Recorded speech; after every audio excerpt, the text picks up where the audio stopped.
Okay, when we talk about the humanistic theories, there's a lot of humanistic theories as we study Abraham Maslow need hierarchy theory. So Carl Roger also continue this perspective and is also you can say contribute in modern psychology development. When we talk about the humanism is often referred to as the third wave in the history में. जो first आप wave कह सकते हैं वो साइकोएनालिटिकल थी. Fried की theory जो थी उसने बहुत ज़्यादा जो है वो साइकोलॉजी को इंडिपेंडेंट साइंस और एक न्यू डायमेंशन दी. ठीक है, उसके बाद बिहेवियरिज्म और उसके बाद humanism. Did not like the determinism of psychoanalysis and behaviourism. Obviously ये जो एक आप कह लें कि क्रिटिसिज्म या क्रिटिसिज्म ही एक अदर थ्योरी या पर्सपेक्टिव को जनरेट करता है ना. सो साइकोएनालिसिस के बाद बिहेवियरिज्म के बाद ह्यूमनिज्म. सो एक चेन की फॉर्म में चलता गया. They did not like personality theories based upon abnormal behaviour. अब जैसे ही आप ह्यूमनिज्म का जैसे आपने इब्राहिम मास्लो की थ्योरी में भी देखा है, they talk about his self actualization state. So और they are focus on the other aspect of psychological aspect as compared to just a repressed material as defined by Freud or just to study out the abnormal behavior. Okay, humanism felt human beings are capable of incredible act of creativity, selflessness and high level of spirituality. So they talk about the what is human. Humanism का basic ही मकसद है कि एक इंसान किन चीज़ों से बना है, ये इंसान बेसिकली है क्या. सो वो एक क्रिएटिव है, उसमें हाई लेवल ऑफ स्पिरिचुअलिटी है, सेल्फलेसनेस के तौर पे भी वो काम करता है.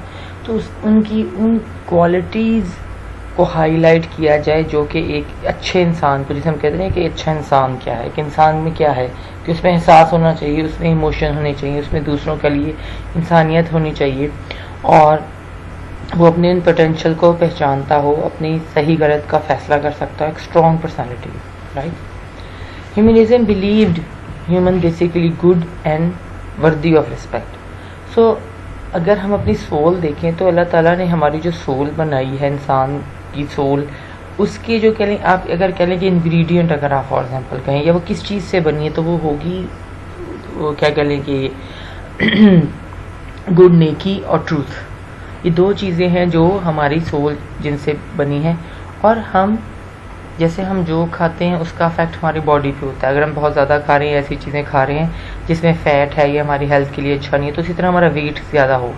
अगर हम नहीं खा रहे हैं तो हमारा वेट मतलब लेट्स सी अगर हमें एलर्जी है तो कोई ना कोई प्रॉब्लम है वो हमें शो होगा, जाहिर है हम खा जो रहे हैं. इसी तरह सोल को जो हम जो दे रहे हैं, सोल में जो जो इंग्रेडिएंट हम उसको ज़्यादा कह लें कि हाईलाइट कर रहे हैं, उसी हिसाब से वो काम करेगी. मगर उसकी नेचर क्या है, गुड और ट्रूथ पे. तो ऑब्वियसली अगर इस्लामिक पॉइंट ऑफ व्यू देखें नॉर्मल साइकोलॉजी का, तो उसमें यही है कि हम जितना ट्रूथ से डिनाई करते हैं उतना ही हमें प्रॉब्लम होता है, राइट. और उसको डिनाई करने के लिए फिर हम और बहुत से गलत तरीके use, right. So they believe of human beings all have natural growth mechanism inside of them if environmental conditions are good. So according to humanism school of thought they believe that कि हर इंसान obviously कोई भी इंसान पैदाइशी तौर पर criminal या bad तो नहीं होता क्योंकि उसकी सोल तो ट्रुथ बेस है, नेकी पे है. अब जो उसकी एनवायरमेंटल कंडीशन है अगर तो वो अच्छी और हेल्दी हैं और नेचुरल ग्रोथ में उसको हेल्प आउट कर रही हैं, जिसको हम कहते हैं फैसिलिटीज़, बेसिक प्राइमरी नीड उसकी पूरी हो रही हैं, उसकी सेकेंडरी नीड पूरी हो रही हैं, तो फिर कोई प्रॉब्लम नहीं है कि उसकी सेल्फ स्टीम या एक्चुअलाइजेशन तक जाने में उसको हर्डल आए.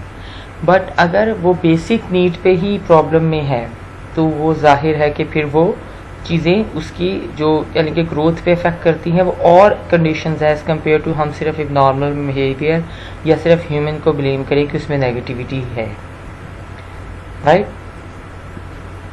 ओके, कार्ल रॉजर का जो मेन आइडिया है, core idea, that is self actualisation, organism valuing processes. Davis 1928 infant food study 8 to 10 month old infants, conditional versus unconditional positive reward and the fully functioning person. ये जो उसकी concept है उसमें आप चार कह लें 5 हैं. सेल्फ, फिर सेल्फ की एक्चुअलाइजेशन, ठीक है, वैल्यूइंग प्रोसेस, कितना कोई इंसान अपनी ग्रोथ में या सोशलाइजेशन की जब सेटअप है उसमें दे रहा होता है. फिर conditional versus unconditional positive regard, और फुली फंक्शनिंग पर्सन के लिए ये ऊपर वाली सारी क्वालिटी का होना ज़रूरी है।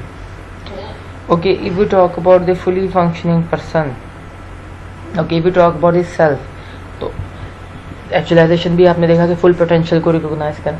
अब कंडीशनल और अनकंडीशनल पॉजिटिव रिकॉर्ड क्या है कि when we deal with human, अगर हम कंडीशन करते हैं, लर्निंग के लिए तो कंडीशन करना है ना कि आपको डिग्री तब मिलेगी जब आप 2 साल 4 साल पढ़ेंगे, एग्ज़ाम देंगे, उसको पास भी करेंगे, तो वो तो कंडीशन करना ज़रूरी है। मगर एक इंसान को उसकी बेसिक्स पे या उसकी जो फंडामेंटल है उस पर एज अ ह्यूमन कंपेयर करना, उसकी स्टेटस, उसकी रेसिज्म, उसकी कलर, उसकी हाइट, उसकी वेट, तो उसको एक्सेप्ट करना एज द वे ही और शी आर, उन चीज़ों पे अनकंडीशनल पॉजिटिव रिगार्ड देंगे तो इंसानियत वो है कि हम किसी की हेल्प करते हैं तो हम ये नहीं देखते कि हमें गिव एंड टेक में क्या मिलेगा, या हमें इसकी हेल्प इसलिए करनी चाहिए कि वो हमारे स्टैंडर्ड का है या नहीं है। तो इस चीज़ों से उसने कहा कि इंसान को कंडीशन से निकाल के अनकंडीशनल पॉजिटिव रिस्पेक्ट या रिगार्ड जो है वो डिज़र्व करता है, क्योंकि एक ह्यूमन जो है वो उसमें लॉजिक है। फिर फुली फंक्शनिंग पर्सन कैसे बनेगा जब तक वो इन कंडीशन से नहीं निकलेगा, ठीक है। ओके, अब जब हम फुली फंक्शनिंग पर्सन देखते हैं, a growing openness to experience, they move away from defensiveness and have no need for subsection perceptual defense that involve unconsciously applying strategy or prevent a troubling stimulus from entertaining consciousness। अब जब हम बात करते हैं increasingly हमारे lifestyle की, तो हम उसमें क्या चीज़ें देखते हैं। एक तो हमारा एक्सपीरियंस है ना, हमारी जो पर्सनालिटी है या हमारे जो आप कह लें कि थॉट में जो लर्निंग है वो थ्रू एक्सपीरियंस आती है, ठीक है। अब उसमें क्या होता है, उसमें एक्साइटमेंट भी है, डेयरिंग भी है, अडेप्टेबिलिटी भी है, टॉलरेंस भी है, स्पॉन्टेनिटी भी है, लैक ऑफ रिजिडिटी भी है। तो दीज आर फैक्टर्स जो कि उन सारे चीज़ों को इंक्रीज करते हैं। अब वो ट्रस्ट तब हम ले सकते हैं किसी भी ह्यूमन में। देखो, पर तरबियत में हम क्या कहते हैं कि इंसान को अच्छे और बुरे का फ़र्क बताना नहीं, सिर्फ समझाना, ताकि आगे कभी भी जब उसको उनके कॉन्सेप्ट क्लियर होंगे तो उससे पॉसिबल ही नहीं है कि राइट और रॉन्ग का उसको आइडिया ना हो, ठीक है। ये वो ट्रस्ट होता है जो दिया जाता है या जो बताया जाता है स्ट्रॉन्ग पर्सनैलिटी की। फुली फंक्शनिंग पर्सन में फ्रीडम ऑफ चॉइस होती है, not being shackled by the restriction and the influence creativity. अगर एक पर्सन फुली फंक्शन पर्सन वो है जब अपने पोटेंशियल को रियलाइज कर लेता है, उस पर ट्रस्ट एज अ ह्यूमन उसको किया जाता है, उसके काम को अप्रिशिएट किया जाता है बनिस्बत उसकी पर्सनालिटी या उसके स्टेटस या एक्सेसरीज को देख के उसके तो उसमें जो क्रिएटिविटी है जैसे, और उसमें जो और क्वालिटीज़ हैं वो बहुत हाईलाइट होके सामने आती हैं, ठीक है। फिर रिलायबिलिटी और कंस्ट्रक्टिवनेस बढ़ जाती है, ठीक है, क्योंकि वो ट्रस्ट बहुत ज़्यादा बढ़ जाता है। They believe that they play a role to determine their own behavior and so feel responsible for their own behavior. So every person is responsible his or her own behavior. So yes, we can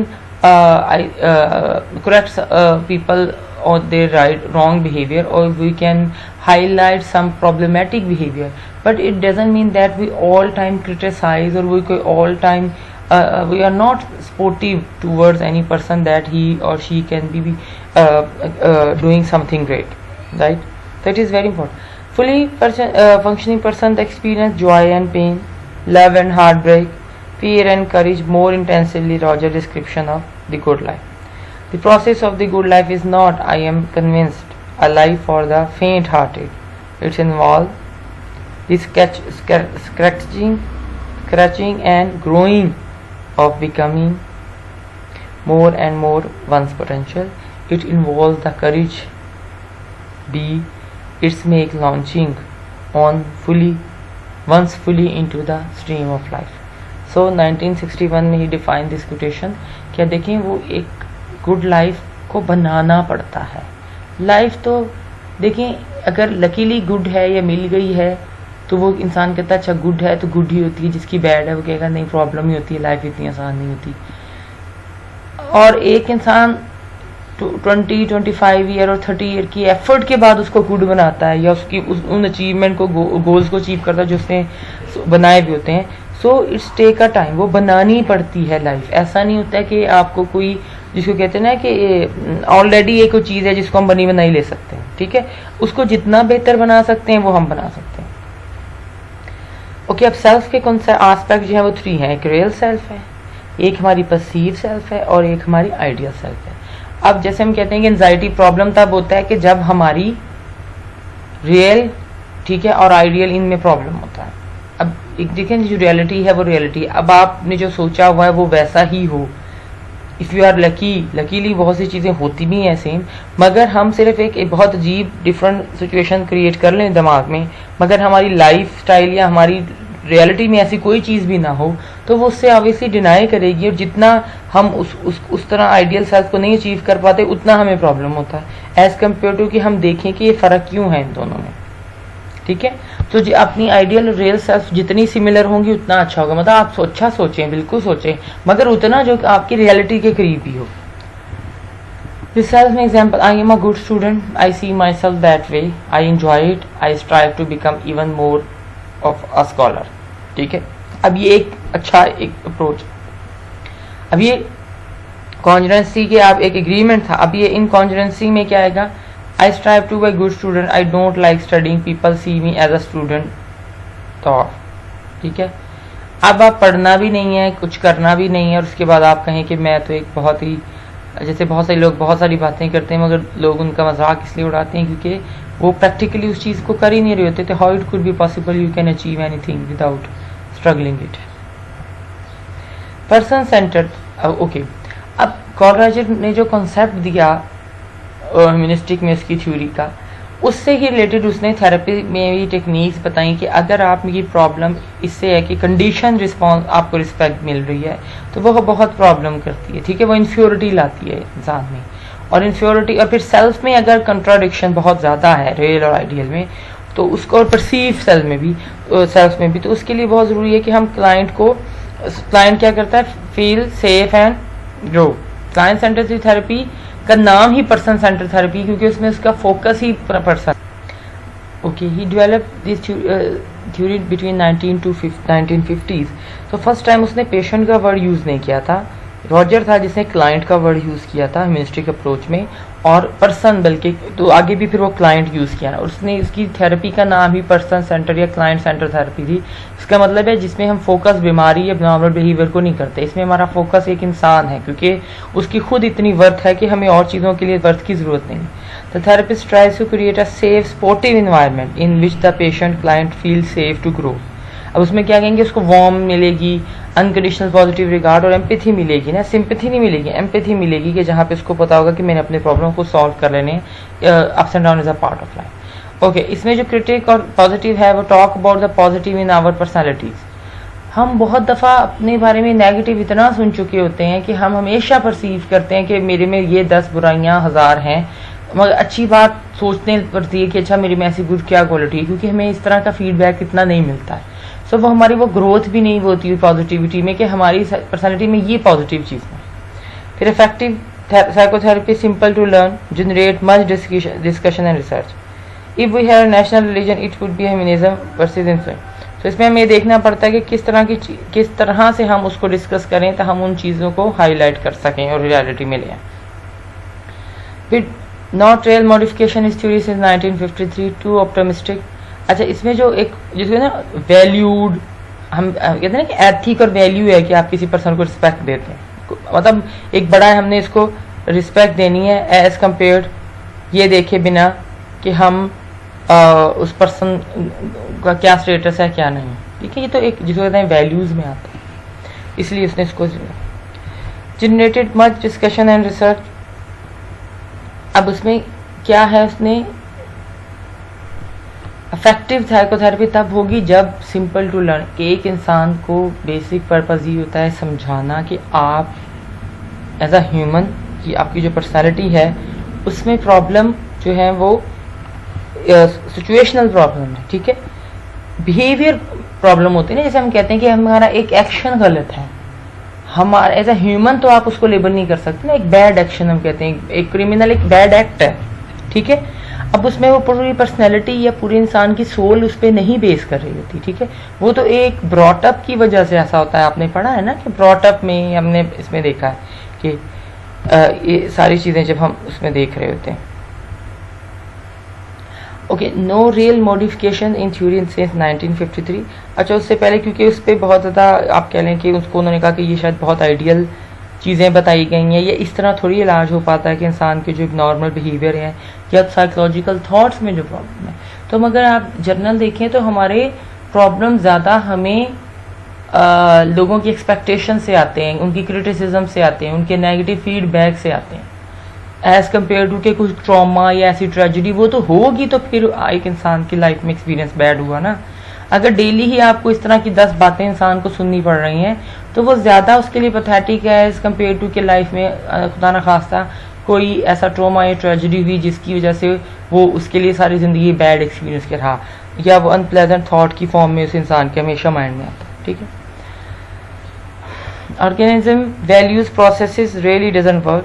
Food makes us feel good but too much can kill us. अब for example जैसे इसके मतलब है कि excess of everything is bad. जब हम जब कहते हैं ना बिहेवियरिज्म में आप देखा है कि वो कहते हैं स्टिमुलस रिस्पॉन्स है कि हमारा एक स्टिमुलस होता है। इसी तरह एक इंसान जो है जिंदा नामियात में आता है, राइट।